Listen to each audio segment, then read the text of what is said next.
السلام علیکم. کیا آپ نے کبھی کسی کی آواز سن کر یہ سوچا کہ وہ کتنا با اثر ہے؟ مثلا مولانا طارق جمیل صاحب جب جنت کا ذکر کرتے ہیں تو ان کا لہجہ کس قدر پر اثر اور انداز بیاں کتنا دل کو موہ لیتا ہے. جنت کی ایک جھلک ہی دنیا کے سارے عیش و آرام کو ماند کر دیتی ہے. وہاں کی نہریں اور درختوں کے سائے میلوں لمبے ہیں. محل موتیوں اور یاقوت سے جگمگاتے ہیں اور حوروں کے چہروں کی جگمگ سورج کی روشنی کو بھی شرما دے. ان کی آنکھوں کی حلاوت انسان ساری دنیا کے حسین ترین. ان کے شعر پڑھنے کا اسٹائل دیکھیں. کبھی عرش پر کبھی فرش پر کبھی ان کے در کبھی در بدر.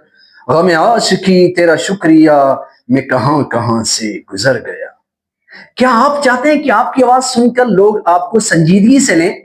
آج ہم سیکھیں گے کہ اپنی آواز سے کیسے دوسروں پر اثر ڈالا جا سکتا ہے. میرا نام ہے سر افتخار، ٹرینر اینڈ ڈائریکٹر. میرے دوستو، 4 چیزوں کا دھیان رکھنا آپ کی آواز کو پرکشش بنا دے گا. نمبر 1، آواز کی پچ. پچ سے مراد ہے آواز کا اونچا یا نیچا ہونا. نہ بہت اونچی نہ بہت نیچی، بلکہ موقع کے لحاظ سے متوازن آواز ہونی چاہیے. اچھا، غصے، خوشی اور غم سب کی الگ الگ پچ ہوتی ہے. چلے مشق کرتے ہیں. ہم چند جملے مختلف پچز میں پڑھیں گے اور انہیں پہچاننے کی کوشش کریں گے. میں خوش ہوں، خوشی کے اندر. مجھے افسوس ہے، غم کے اندر. کیسی بات کرتے ہو، غصہ. مجھے فخر ہے تم پر، خوشی کے اندر. کیا آپ مجھے سن رہے ہو، حیرانگی کے اندر.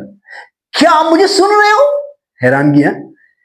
کیا آپ مجھے سن رہے ہو، غصے کا انداز. سنجیدہ سخت لہجہ. واہ یہ تو کمال ہو گیا، واہ یہ تو کمال ہو گیا. دیکھ رہے انداز بدل رہے ہیں.